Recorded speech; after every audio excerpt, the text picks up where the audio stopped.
Razorback pitching coach Matt Hobbs is on our Lewis Automotive Hotline. And, man, it hasn't even been a month since the baseball season ended in Omaha for the Razorbacks. It has been June 18th was the last game. Here it is. It's about 3 weeks. Matt is on our Lewis Automotive Hotline. Matt, it feels a lot longer than a month ago since I last saw you and when the Hogs last played. Yeah, first of all, thanks for having me on. It's like dog years when you're doing, like, summer ball. Like, you're dealing with the summer and recruiting and the roster and who's playing where. And so it feels like dog years. It's like everything's like times 3. You know, and I think a lot of folks might ask, is there time that you get to take off? But there isn't. I mean, you guys are recruiting while you're in Omaha. I mean, you're doing 2 jobs at the same time. I know you've had to do that before, but there is no time off. Certainly not right now. No. The thing in Omaha did suck, and people probably don't know the half of what was going on while we were trying to get ready to play those games. And it's not an excuse because everyone's doing it, but it is like you're recruiting a whole new team while you're trying to win the national championship, and that's certainly not easy. And you want to be focused on your team when you're there, right? But you got to like silo that stuff, and like you got to try to take care of all the portal stuff and the roster construction by like 11 o'clock in the morning, and then you can just move on to the task at hand. So no, there's no time off at all. Like we got back from Omaha on a Friday, I think, and the next day we had kids on campus, and every day for like it went until the dead period, we had a kid on campus every single day. So it's like you're immediately back to work.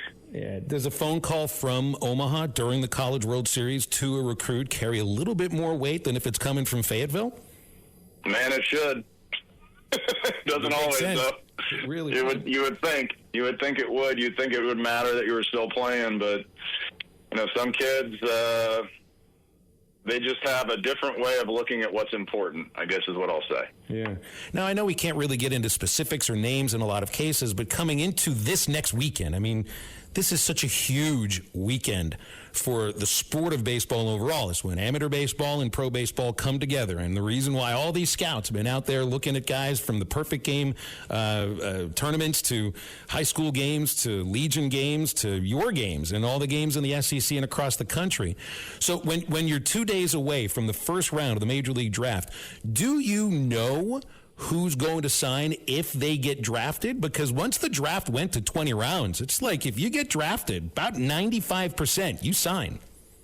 Yeah, so I think we have a decent idea of the incoming freshmen, who's going and who's not. You would think. Again, you get surprised all the time on draft day. Like, I in my mind, last year I had said goodbye to Carson Wiggins. I was like, he's going to sign, he's going to get enough money, and then he ended up with us. So, I guess you never really know how it's going to shake out sometimes, but you have a pretty good idea about the majority of our roster that's going to sign, like who's going to get picked and who's going to go. And, that's more like the uncertainty is more with some of the portal kids you commit, and you don't know if they're going to sign or not.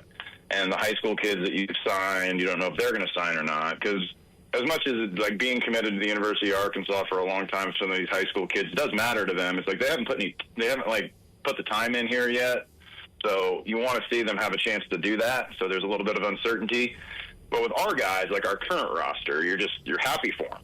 Like you're just happy for them. Like you're really just like this. They're going to get to live out their dream, potentially on Sunday or Monday. Well, what's the difference in the recruiting pitch to somebody that you're talking to that's coming out of the portal who might have played 2 or even 3 years of college ball and a potential incoming freshman before the draft? I'm assuming it's got to be different person by person, but also the guys that are coming in out of high school, well, they know they're giving you at least 2 years. Someone that's transferring in to Arkansas, in most cases, they're looking to go in the draft maybe right now. So how's the pitch different? I think you mainly just have to individualize what you're planning on doing with the players. And instead of and the way I look at this may be different than most, like instead of convincing them why they should be coming to Arkansas, like lay out a plan for them about here's what's going to happen. Here's how it's going to happen. Here's what we're going to do. Here are the things that we can do to help you. And here's how this could potentially put you in a better position than you're in right now for the future and your ability to be a big leaguer. Like these kids, like I think that like, you got to try to find the ones that want to be big leaguers, not find the ones that just want to be pros. Mm-hmm. And yeah, I think that those kids, if you get the right ones, and, you know, we've been super fortunate here, you know, last year with all the kids that we got, is you got a lot of guys that really wanted to be, like, they had their idea is, like, I'm going to go to Arkansas and figure out how to become a big leaguer, not I'm going to go to Arkansas and see if I can get drafted better. Mm-hmm. So I think that really just laying out the plan of, here's exactly what you're going to do here. Here's where we see you fitting into this roster. Here's what we think you can do. Here are the benchmarks of things you're going to have to do to make those things a reality. And then give them a clear plan for how you can help them do those things. Yeah.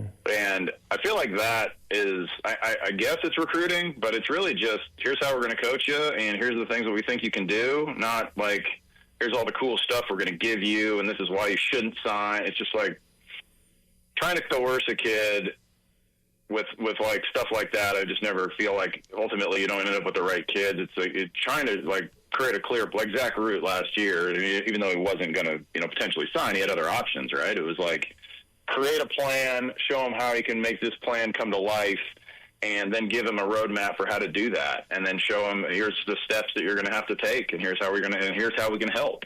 And I think that works for like high achievers, and hopefully that's what we end up with, and hopefully that's what we've, you know, so far committed in the portal and that we've signed at a high school. What I hear from you is you want to be the same person that you recruit when you're recruiting these athletes as you are when you're coaching them. And you've read some of the stories about now the House settlement and some of the way that coaches are recruiting, and they're promising things to players. I think this is more football than anything else. Promising things to players that are fake, that they really can't promise, but it's enough to entice them to come up on campus. And then once they get there, well, a lot of these things really were fake, and maybe the coaches thought they could offer some of them, but they actually can't when the kid gets there.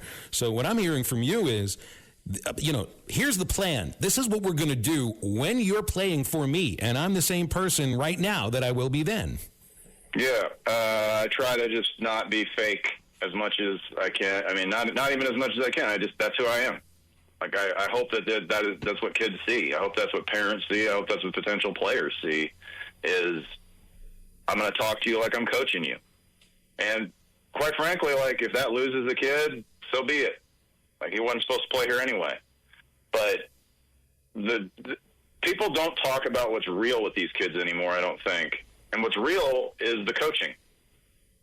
Like, that's the stuff you can count on every single day.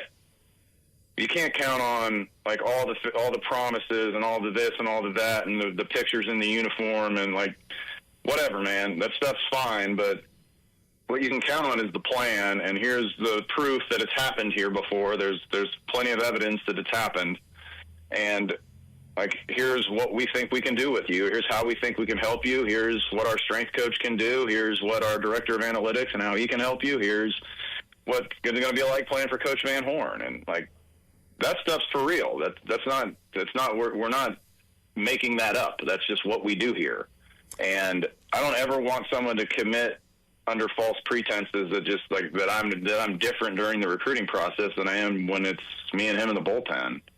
And I'm not perfect, like, but that's what I try to be is just myself. I think they can appreciate that when they're actually sitting with you, talking to you in person about it. Now, you know, talking about recruiting here for pitchers, and again, it's 3 weeks since the season ended. And I count 8 incoming transfers, 3 pitchers. And we don't need to mention the names because I know that might get us into certain situations, but I know who these guys are. Does that have more to do with who you feel is coming back next year already, or is this because the draft is coming up and there may be some more guys in the pipeline in the near future? Yeah, I mean, I think we've still got work to do on the roster. The roster's not done by any stretch of the imagination, so there's still work to do. I think anytime you're recruiting anybody, you're looking at immediate needs, you're looking at the future, you're looking at, you know, where you think that player can be in a year, 8 months, 3 months, in some cases 24 months. And it's just a matter of, like, who you get, how much time you have with them, and then, like I said, creating a plan and then seeing how that fits into next year's roster with what you need to get and what you think you got coming in from these freshmen. Because the one thing you can't do is act like I realize there's transfers and your current players, but you can't act like the freshmen don't exist. Like, we had Cole Gibler's playing for Team USA right now. He was a freshman last year, and the year before that, Gabe Gackle played for Team USA, and he was a freshman. And Hagen Smith was a freshman here, and he pitched in the rotation. And he played for Team USA that year. So, freshmen can still do this and still help you. I think people look at the portal and say, well, that's the only way to get good, and that's not true. The ways to be really, really good is to have really, really high-end freshmen that you can come in and spend time with. And, you hope that they don't skip the process, because it's what happens with a lot of – today, honestly – you look at some of these freshmen that leave places and they didn't play their freshman year, so that's now they're going to leave. And it's nobody got drafted their freshman year at a 4-year, I don't think, last time I checked. There's a process that you have to go through, and a lot of people want to just totally bypass the struggle a little bit, and that's unfortunate. And you look at the guys that have stuck it out, at a place like ours, that have fought and stuck it out and, gone through it. Gage Wood went through it. That's right. For 2 years. Mm-hmm. And you know what? In a couple of days, he's going to be a millionaire. I need to leave a pregnant pause in after that word, because you're exactly. I was going to bring up Gage Wood. That's a guy for 3 years. You could see the talent as a freshman. A little bit uneven for a couple years, and then just the stuff of legends. The way that he finished. Right, and it wasn't a smooth ride at any point for this kid. But I'll tell you what Gage Wood never did is come sit in my office and talk to me about transferring. He didn't. What he did is sit in my office and ask what he needed to do to get better. And he didn't come sit in my office and ask me for money. He came in and sat in my office and asked me for opportunities. And if more people attack things the way that absolute savages like Gage Wood attack things, then the results are really good. Yeah. We're about out of time here, Matt, so we may have to leave it there. And I know more than anything when it comes to the draft, and I know coaches, point out how unfair it is for college coaches where the draft is right now compared to where it used to be. And I don't think it's going to change for a long time. But I would imagine that the thing you guys feel, you, Dave, Nate, Bobby, Clay, all the guys, Zach, and DJ. When your guys get drafted, I know you worried about the incoming freshman class and the incoming transfers and all that, but when the guys you've been coaching get drafted and realize just a piece of that dream that you were talking about, you have to feel more than anything on those 3 days, just outright pride.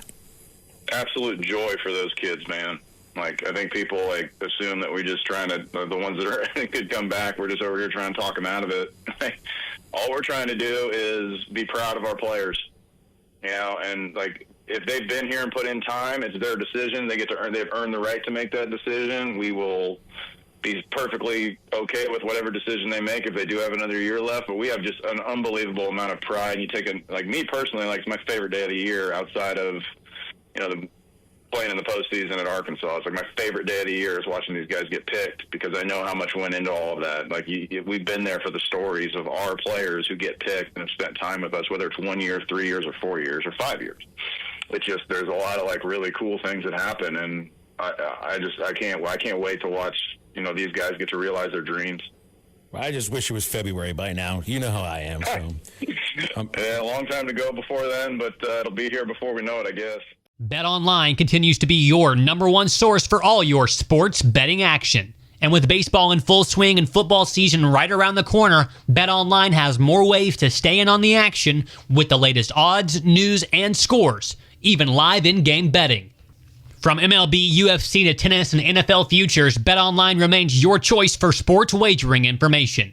In between games, head over to the BetOnline Casino with all the top Vegas-style games, including poker and live casino. Head to the website today and take advantage of their industry-leading VIP program with level-up bonuses and weekly cash boosts. BetOnline. The game starts here.